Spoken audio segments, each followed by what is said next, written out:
Les lions blancs.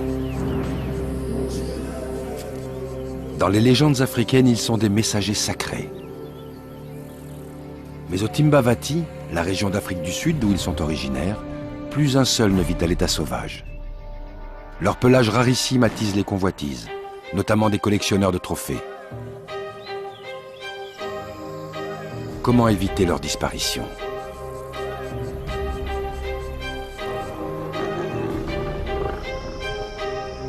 Plusieurs projets sont en cours. Des programmes d'élevage, mais aussi de réintroduction, comme celui que nous allons découvrir aujourd'hui.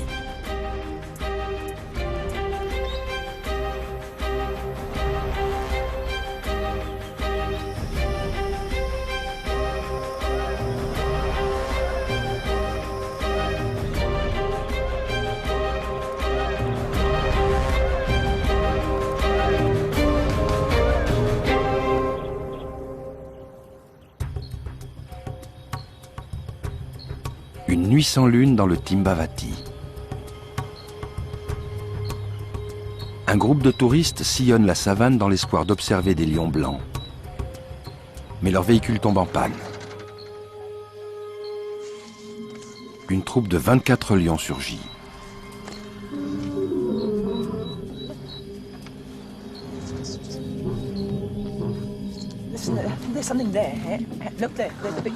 La panique s'empare des touristes.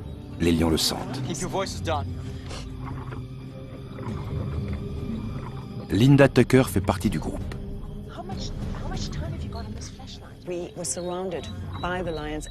On était cernés par les lions en pleine nuit. On était acculés, comme des proies. C'était terrifiant. On n'avait aucun moyen de s'échapper. Soudain, une silhouette émerge de l'obscurité. Une femme d'une tribu locale marche sans crainte au milieu des lions. Elle nous a sauvés, une femme remarquable. C'était une Sangoma, une guérisseuse de la tribu des Shangaan. Elle s'appelait Maria Kossa, la reine des lions du Timbavati. C'est la femme la plus extraordinaire que j'ai rencontrée. Nous sommes en 1991. Cette expérience va bouleverser la vie de Linda Tucker. Elle décide d'abandonner sa carrière de publicitaire à Londres. Du jour au lendemain, j'ai tout quitté. Je suis retournée là-bas et Maria m'a fait découvrir les mystères des lions blancs, les mythes et légendes des Shangaan qui en font des animaux sacrés. Diplômée de Cambridge en symbolisme antique, Linda entame 10 ans d'études avec les anciens de la tribu Shangaan et avec la guérisseuse Maria Kossa.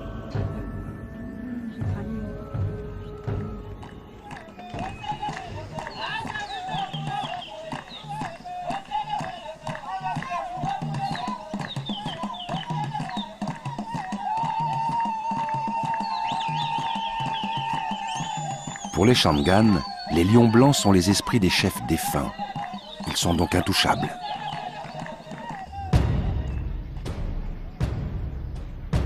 En dépit de leur rareté et de leur statut sacré, les lions blancs ne bénéficient d'aucune protection.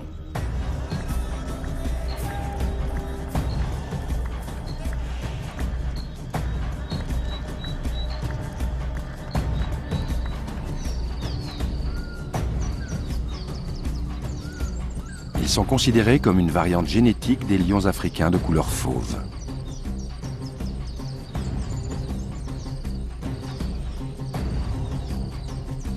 Au Timbavati, certains lions fauves sont porteurs d'un gène récessif qui inhibe la pigmentation de leur pelage.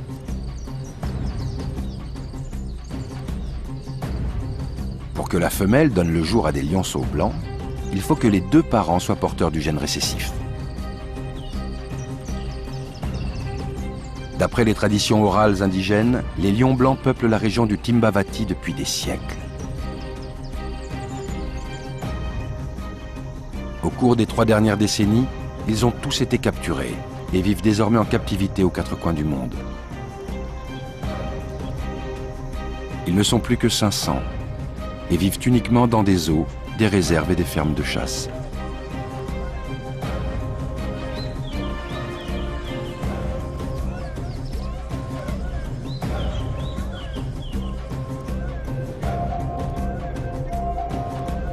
La réserve de Timbavati couvre une surface de 535 km².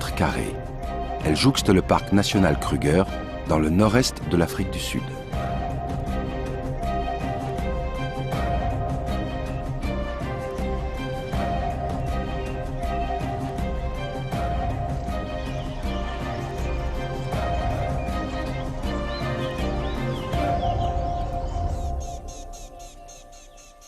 L'événement est rarissime, mais il arrive que des lionceaux blancs naissent dans la réserve de Timbavati.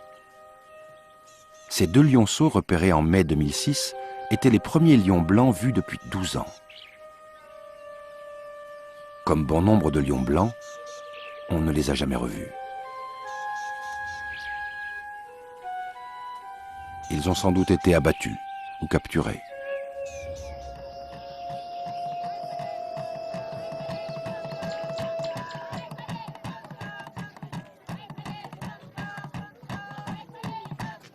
Ozikosa est le chef de la tribu des Shangaan. Il est le neveu de Maria la guérisseuse. Le lion blanc doit revenir au Timbavati. Sa place est ici. C'est un élément essentiel de notre culture. C'est un animal sacré. Il fait partie de nos croyances ancestrales. Maria révèle à Linda qu'une lionne blanche doit bientôt naître. Linda doit trouver la petite lionne et la ramener dans sa patrie. Le jour de Noël, un lionceau voit le jour à Bethléem, en Afrique du Sud. Ici, on élève des lions destinés à la chasse. Ce lionceau a été retiré à sa mère dès sa naissance.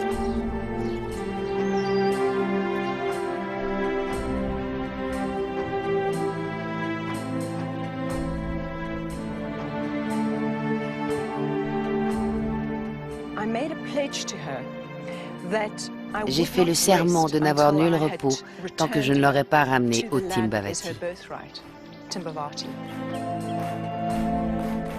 Linda dépose une demande d'adoption pour le lionceau. Elle lui rend régulièrement visite durant sa croissance. Le conseil des sages des Shangaan baptise la jeune lionne Mara, qui signifie « mère du dieu soleil ». Linda patiente 3 ans avant de se voir confier la lionne. À cet âge, Mara donne naissance à ses premiers petits. 2 mâles, Ridgius et Letaba, et une femelle prénommée Zaira.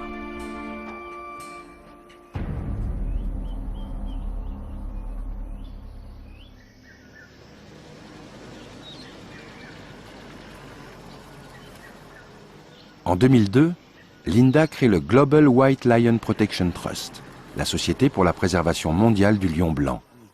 Elle fait clôturer une réserve au Timbavati pour accueillir ses 4 protégés. Jason Turner, un écologiste qui étudie les troupes de lions du Timbavati, se joint à l'aventure. Linda et Jason montent un programme pour insérer progressivement Mara et ses lionceaux dans un environnement naturel.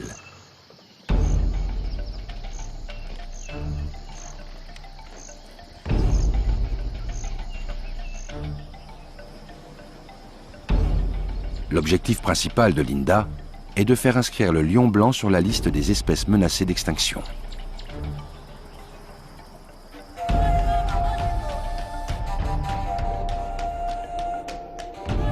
Mara et les lionceaux doivent réapprendre le comportement des lions sauvages.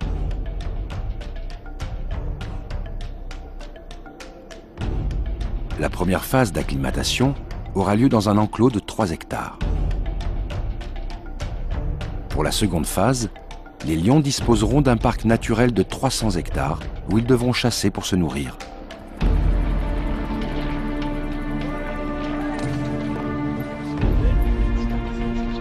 En 2005, Linda conduit Mara et ses jeunes dans leur nouvel habitat au Timbavati.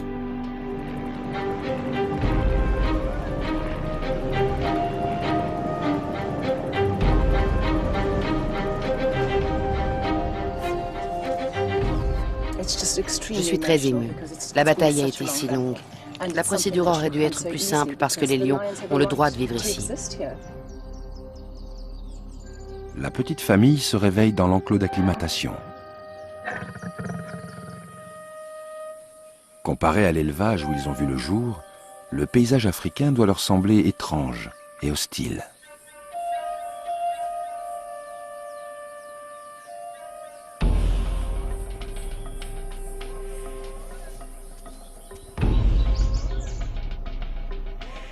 Le combat de Linda en faveur des lions blancs lui assure une grande couverture médiatique.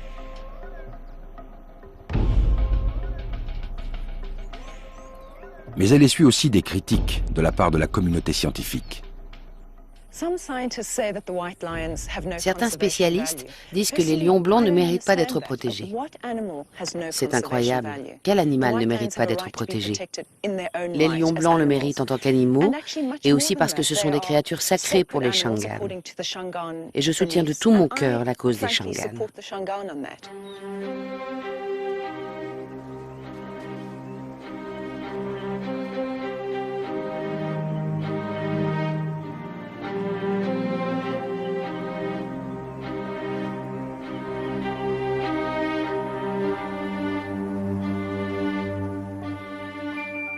Mara et ses petits s'acclimatent progressivement à leur nouveau mode de vie.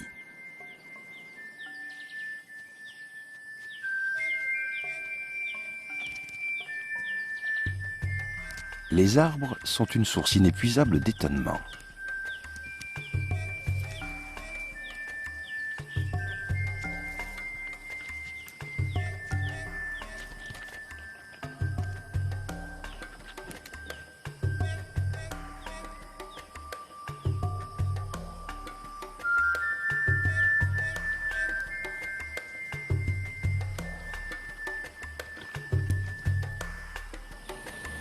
Durant leur séjour dans l'enclos d'acclimatation, les lions sont nourris avec des carcasses de proies sauvages du Timbavati. Jason et son équipe restent cachés derrière un écran. Okay, on 3. 1, 2. Ils veulent éviter que les lions s'habituent à l'homme.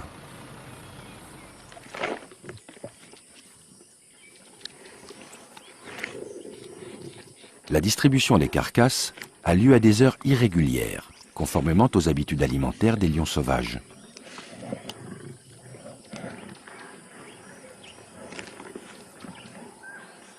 Bien que la troupe soit nourrie, les lions semblent retrouver leur instinct dans ce nouvel habitat.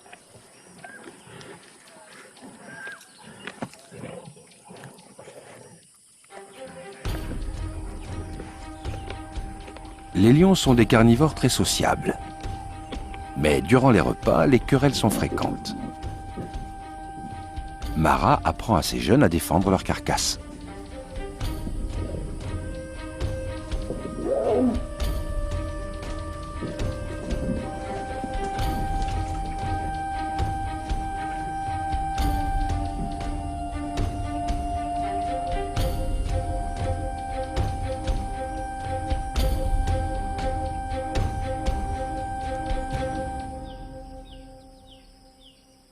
Alors que les 4 lions s'adaptent à leur nouvel environnement, l'équipe de Linda prépare l'habitat plus vaste pour la deuxième phase du programme.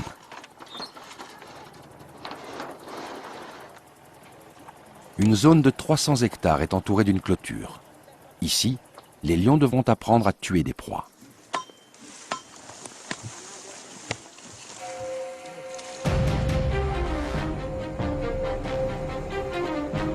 La réserve abrite des girafes, des phacochères et des antilopes de petite taille. Pour des chasseurs inexpérimentés, les girafes sont trop dangereuses. Un seul coup de sabot peut tuer un félin. Linda et Jason font déplacer les girafes dans une réserve adjacente.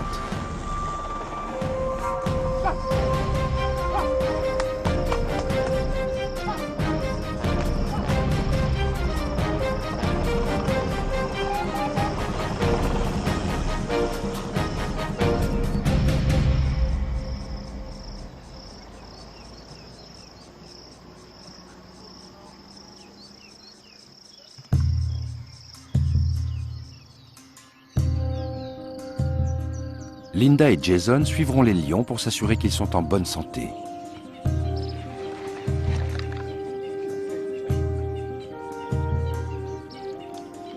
Mara et un de ses fils vont être équipés d'un collier émetteur.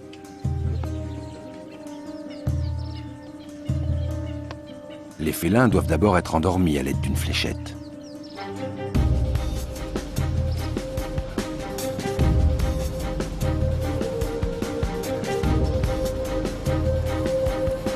Jason fait jeter une carcasse pour distraire les lions. 1, 2.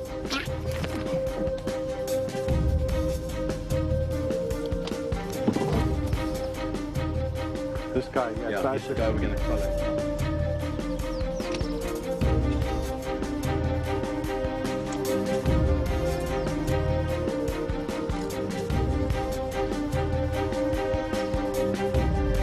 Les lions sont endormis, l'équipe se met au travail.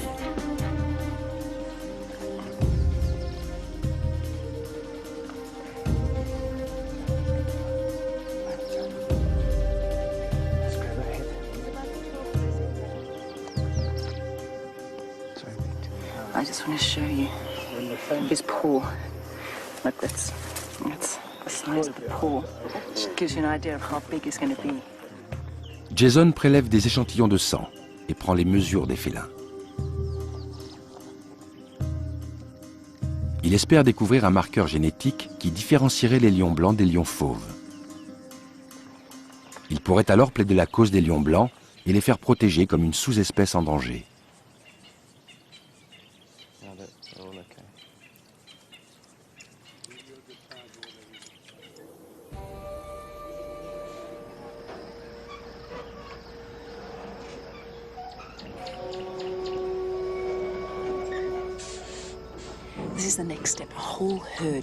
Prochaine étape, introduction d'un troupeau de 23 gnous, les proies préférées des lions.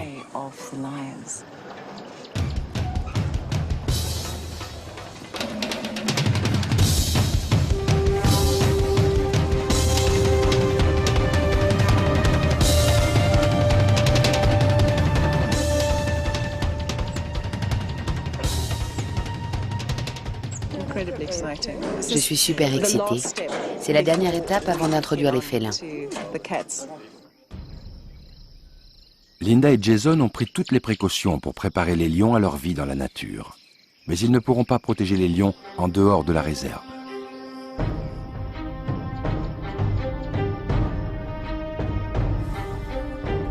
Dans certaines parties du Timbavati, la chasse aux lions est légale. Cette activité génère des millions de dollars. En Afrique du Sud, on élève des lions pour qu'ils servent de trophées à de riches clients. Les éleveurs, comme Pete Warren, considèrent leurs lions comme de simples animaux d'élevage. Quelle différence y a-t-il entre un lion et une poule? Le lion est un animal d'élevage idéal. Pourquoi? Parce qu'il aime dormir et manger. Ce lion, je vais l'élever durant 5 ans avant qu'il soit abattu comme un trophée. Ensuite, sa tête restera très longtemps accrochée à un mur. Ces lions d'élevage sont souvent enfermés dans un petit enclos avant d'être abattus à bout portant. Cette pratique s'appelle la chasse en boîte. Pour abattre un lion blanc, certains clients déboursent jusqu'à 130 000 $.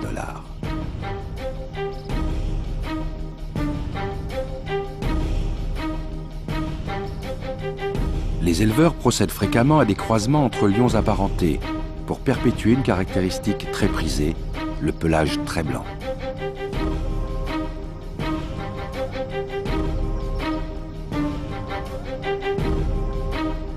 De ce fait, la consanguinité parmi les lions blancs nés en captivité est très élevée.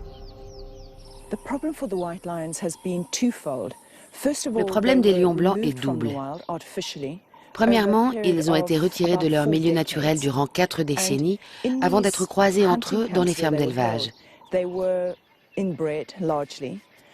Deuxièmement, les scientifiques doutent de l'utilité de les réintroduire dans la nature à cause de cette consanguinité. Jason et Linda ont fait analyser l'ADN de Mara avant le début du projet pour s'assurer de ne pas introduire des gènes suspects dans le système écologique du Timbavati. Mara est issue d'une puissante lignée génétique, ses parents ayant vécu à l'état sauvage. Le père de ces lionceaux est un lointain parent de Mara, ce qui est conforme aux liens de parenté au sein des troupes de lions vivant à l'état sauvage.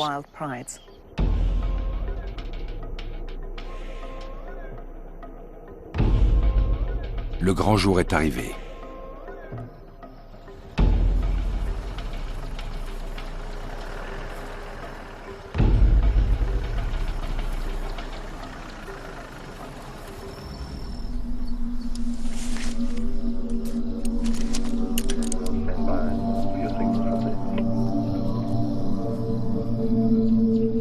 C'est un très grand moment pour moi. Je l'attends depuis si longtemps. Zaira, la jeune lionne intrépide, est la première à montrer le bout du museau. Elle est suivie de ses deux frères inquisiteurs.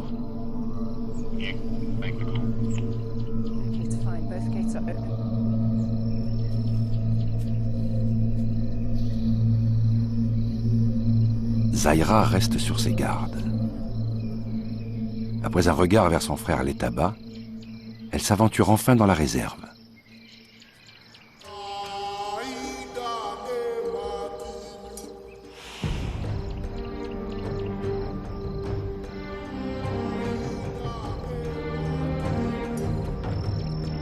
Mara rejoint ses trois jeunes.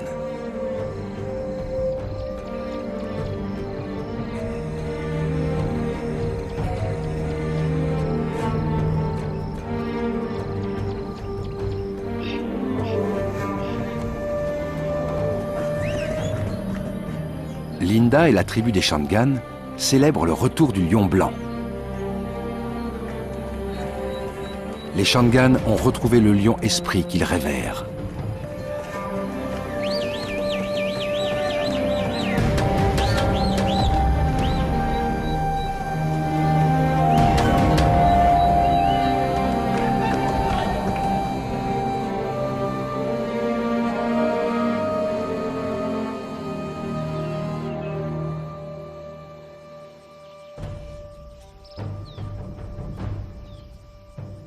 Les lions seront-ils capables de tuer une proie? Mara s'intéresse au troupeau de gnous.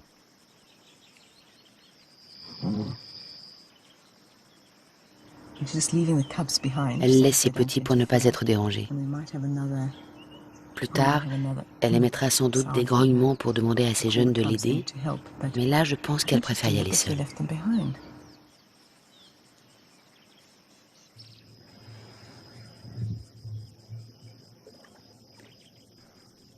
Pendant ce temps, Zaira et Ridges en profitent pour explorer leur nouvel habitat.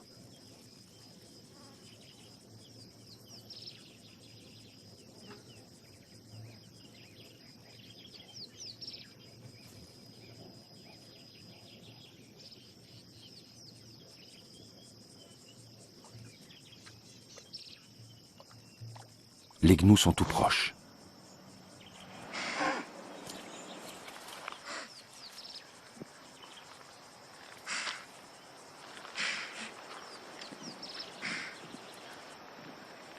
L'instinct se réveille très vite.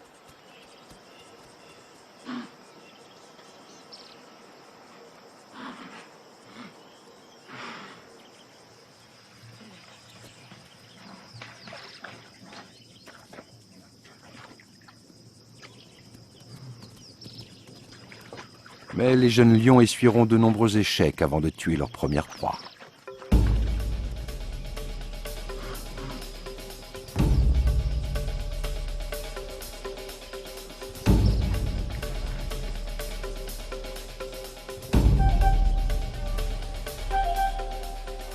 Trois fois par jour, Jason suit et enregistre les déplacements des lions blancs.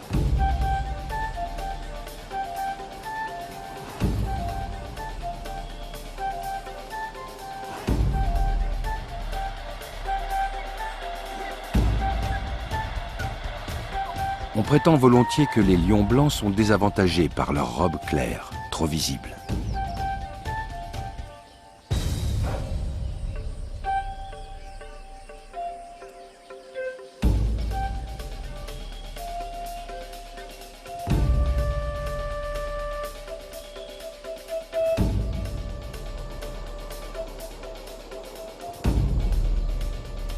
Une semaine a déjà passé.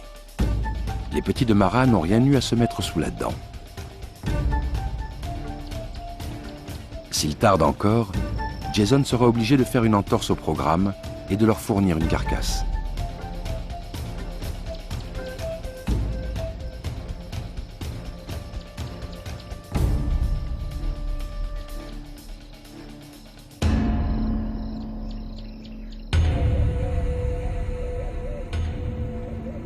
Dans la nature, quand les proies sont abondantes, les lions mangent tous les 3 à 4 jours.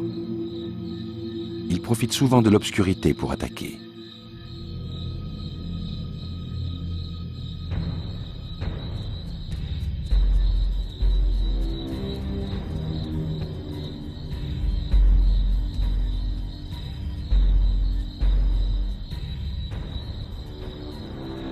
L'étaba sent l'odeur des gnous. Son instinct de prédateur prend le dessus.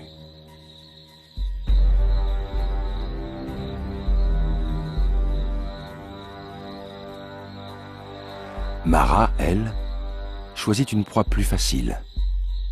Elle a repéré le terrier d'un phacochère.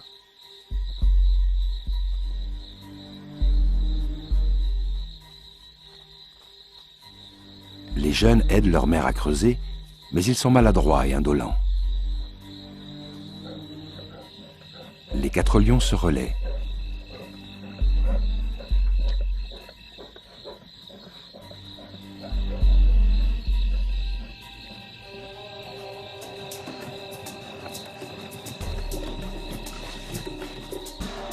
L'étaba adopte une méthode complexe. Linda la baptise la technique du tire-bouchon.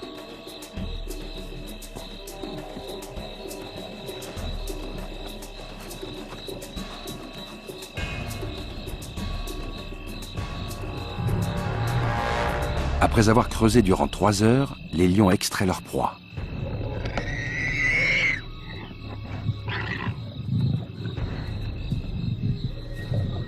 Les lions chassent souvent de petites proies comme le phacochère quand ils investissent un nouvel habitat.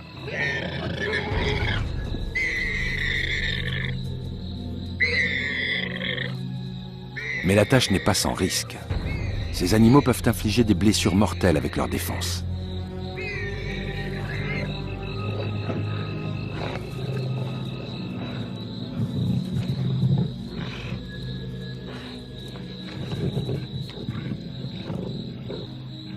Les lions ne seront pas rassasiés avec le phacochère, mais ils ont tué leur première proie ensemble.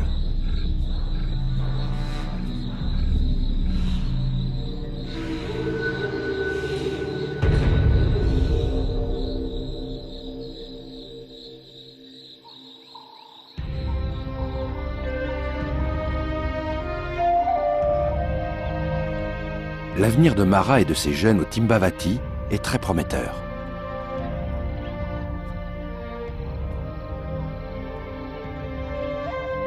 Leur adaptation est favorisée par la cohésion dont la petite troupe fait preuve.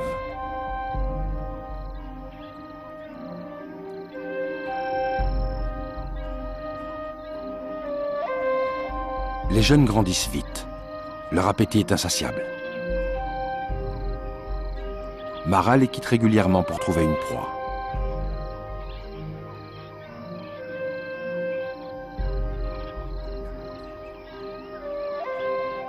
Zaira en profite pour aiguiser ses talents de chasseuse en simulant des attaques contre un de ses frères.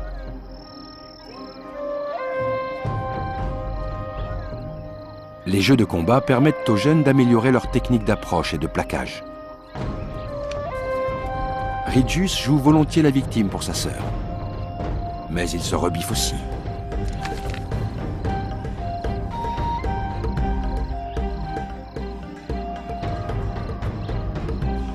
Pour ces jeunes, cette vie dominée par les jeux n'a rien d'hostile. Mais ils devront bientôt relever des défis.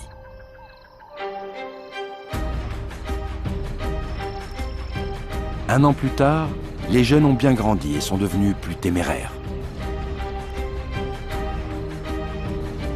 En un an, ils ont abattu 95 proies, petites et grandes. La plupart ont été capturées par Mara. Les lions blancs ont prouvé qu'en dépit de leur robe claire, ils n'avaient aucun mal à se nourrir dans la nature.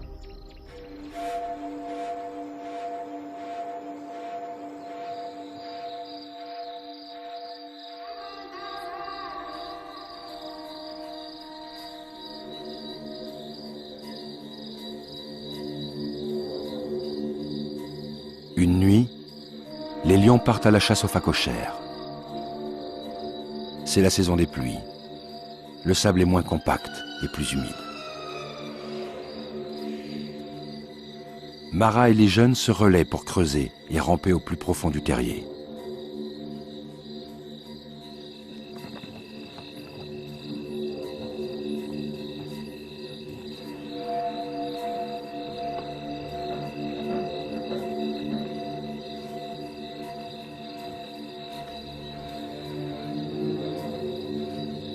Mara s'aventure loin.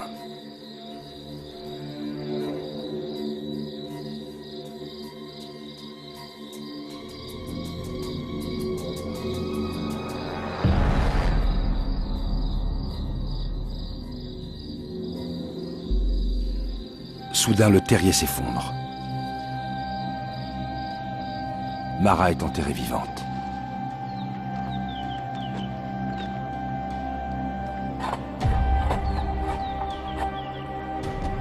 Linda et son équipe partagent la tristesse de la tribu des Shangaan. Pour le chef Xhosa, la perte de Mara est comparable à la mort d'une reine.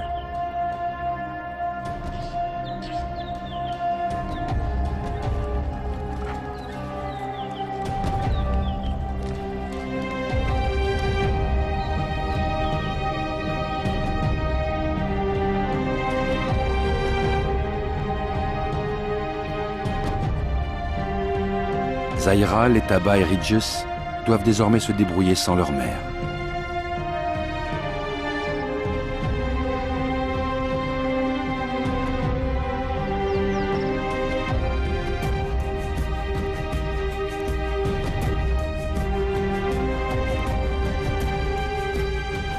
Ils seront restés 3 ans avec elle.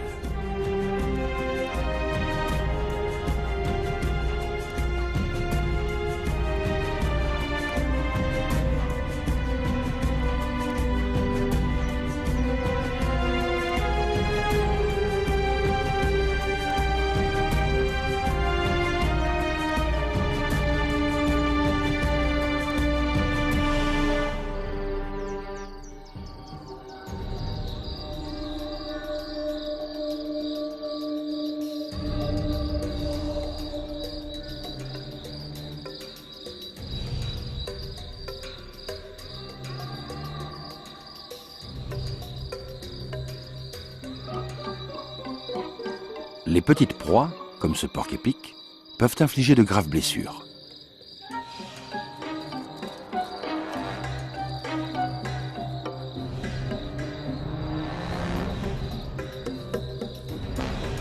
Affamé, Letaba poursuit tout de même la boule d'épines.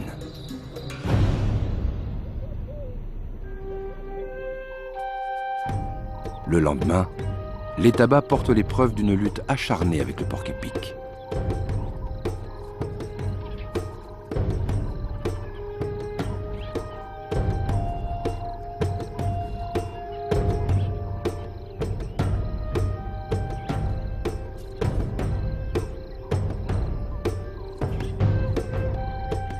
Zaira vient renifler les blessures de son frère.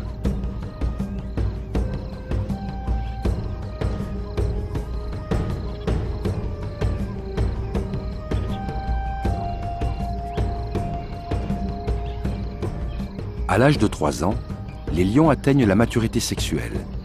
Les jeunes mâles quittent la troupe où ils ont vu le jour et les jeunes femelles sont prêtes à s'accoupler.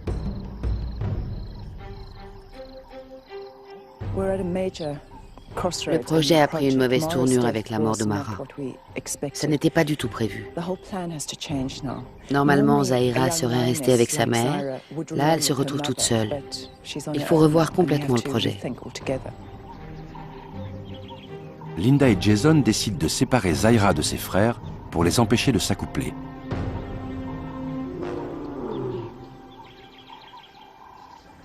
Installées dans un enclos à 2 km de la réserve, elle les entend rugir pour signaler leur position.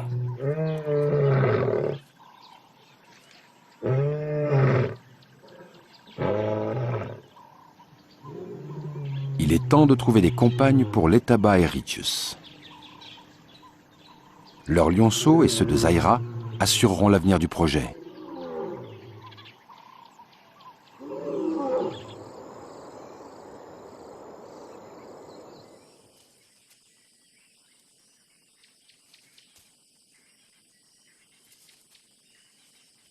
L'Etaba et Ritius passent beaucoup de temps ensemble.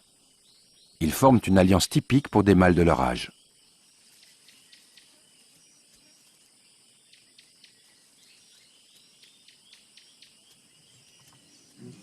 Depuis la mort de leur mère, il y a un mois, ils ont vécu de proies de petite taille. À présent, ils semblent prêts à monter d'un cran.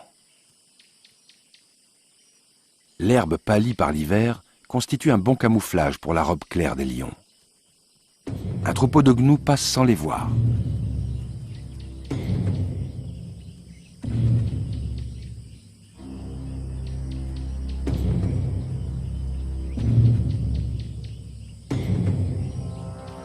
La chasse est lancée.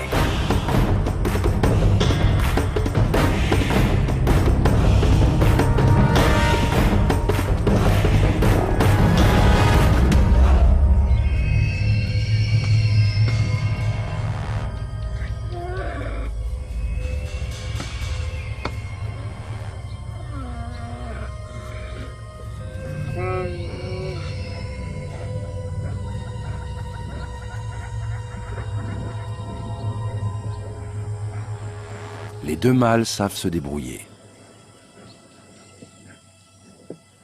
C'est un grand pas en avant. On dit souvent que les lions blancs sont incapables de chasser faute de pouvoir se camoufler. Or, ils viennent de tuer un gnou en plein jour.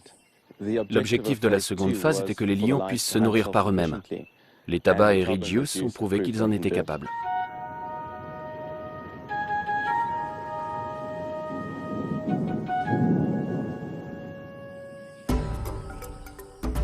Un mâle imposant vient d'arriver dans un enclos de la réserve. Il va s'accoupler avec la jeune Zaira.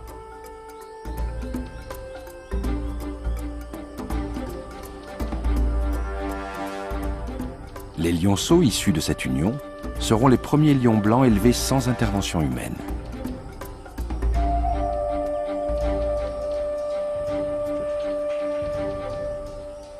Dès que Zaira sera réceptive, le mâle sera introduit dans son enclos.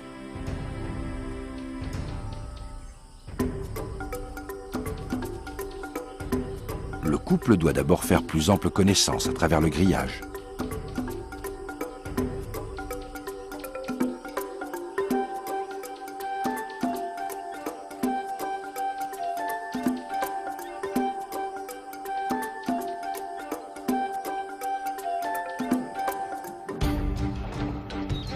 Un mois plus tard, Zaira est en chaleur.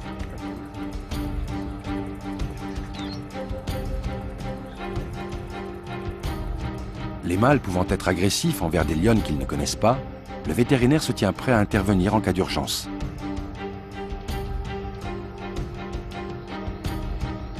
Linda est inquiète.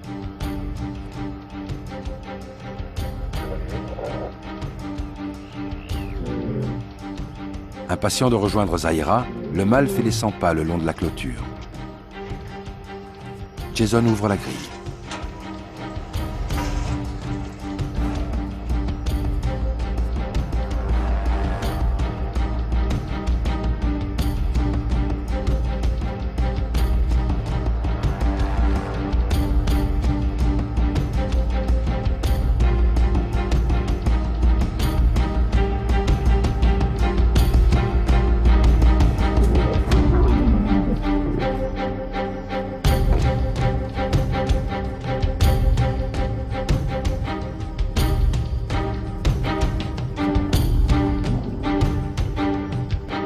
Les rapports sont très tendus. Zaira repousse les ardeurs du mâle. Le mâle s'essouffle vite. Il a passé 10 ans dans un enclos réduit et n'est pas habitué à courir.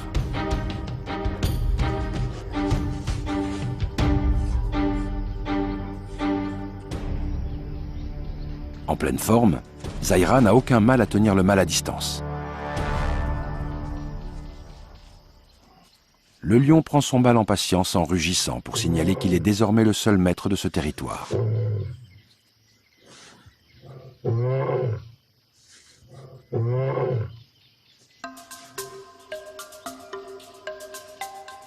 Dans la nature, les lions sont chargés de défendre le territoire de la troupe. Letaba et Rydgius prennent cette tâche très au sérieux.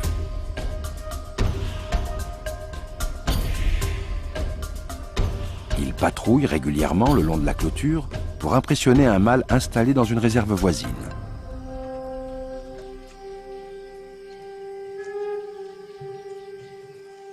En l'absence de clôture, ils attaqueraient le mâle fauve pour lui ravir son territoire et ses femelles. Pour l'instant, c'est le statu quo.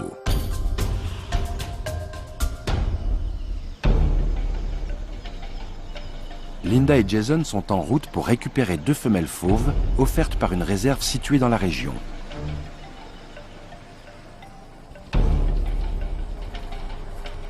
Ces lionnes sont destinées à s'accoupler avec Letaba et Rydgius.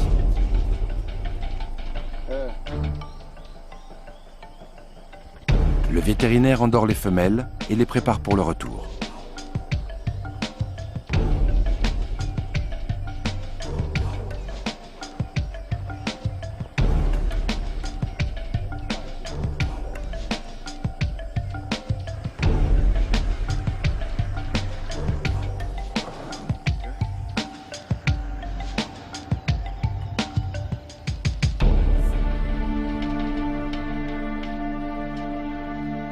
Zaira et le mâle ont fini par faire la paix.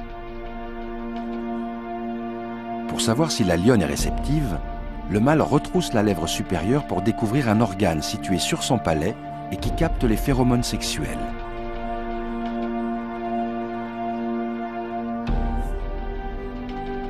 Zaira et le mâle ronronnent de concert, réaffirmant ainsi leur lien.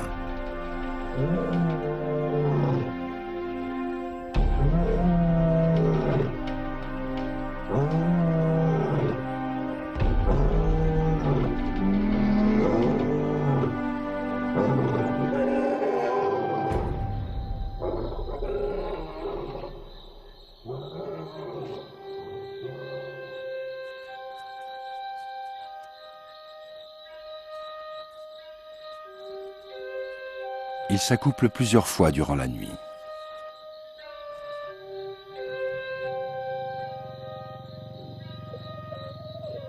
Le mâle mordille la nuque de Zaira.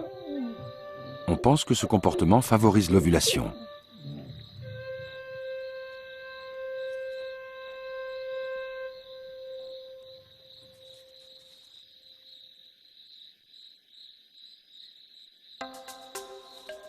Non loin de là, Letaba et Rydgius s'occupent de leur repas. Ils ont toujours un faible pour les phacochères.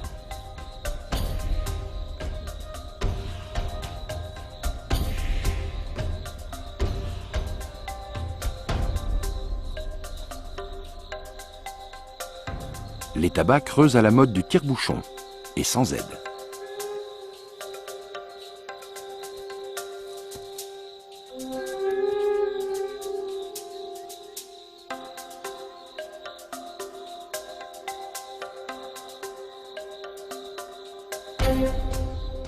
Deux frères lions vivaient en paix. Survinrent 2 jeunes lionnes. Les 2 femelles sont installées dans un enclos qui jouxte la réserve des frères. On introduit les cages à l'intérieur de l'enclos pour éviter que les lionnes puissent faire demi-tour. L'heure est venue de lâcher les femelles fauves.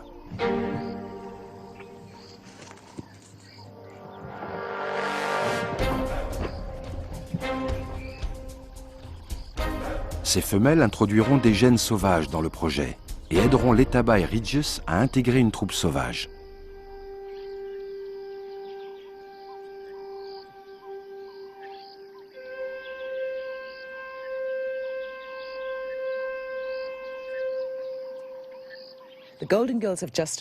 Les super nanas viennent d'arriver. Elles sont remarquables. Il nous a fallu un mois pour les capturer. En les voyant, les garçons ont ouvert de grands yeux. Le projet progresse de façon stupéfiante.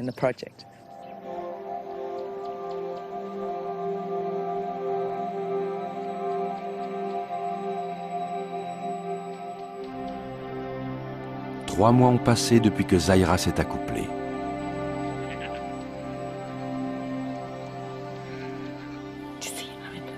Tu les as vus?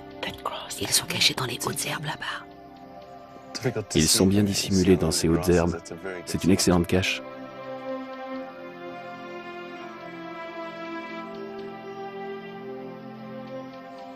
Zahira a donné le jour aux premiers lionceaux du projet. Ils sont nés sur le sol de leurs ancêtres.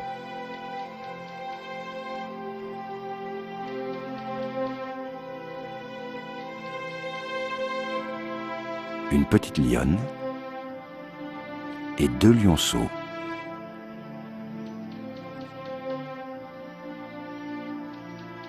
Linda et Jason peuvent désormais concentrer le projet sur ces lionceaux nés en liberté. Ils espèrent pouvoir les lâcher un jour dans le grand écosystème du Timbavati.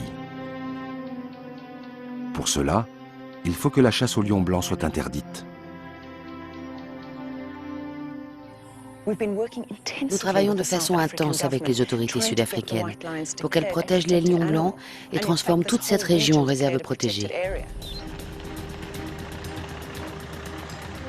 En attendant, Linda continue de chercher des soutiens pour son projet.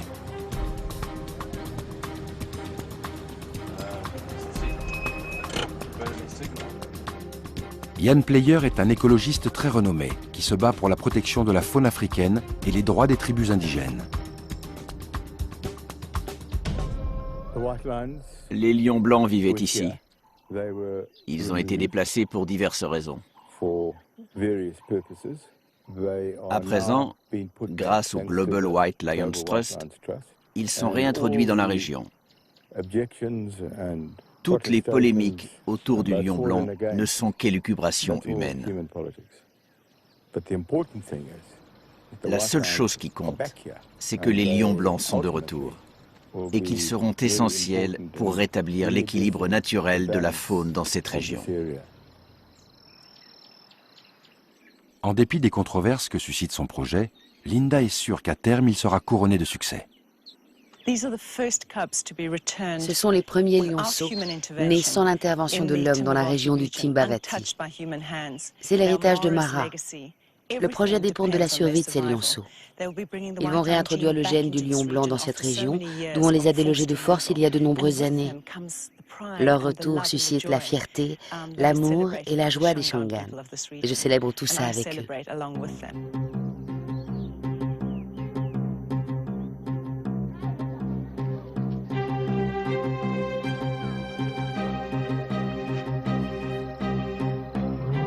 Les Taba, Ridjus et Zahira se sont adaptés à leur habitat naturel.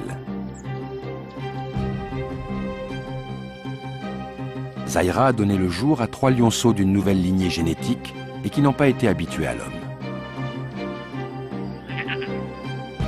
Il faut espérer qu'à l'avenir, ils pourront sillonner en sécurité la réserve de Timbavati et enrichir le patrimoine héréditaire des lions blancs. Les Taba et Ridjus sont une nouvelle troupe et un nouveau territoire à défendre.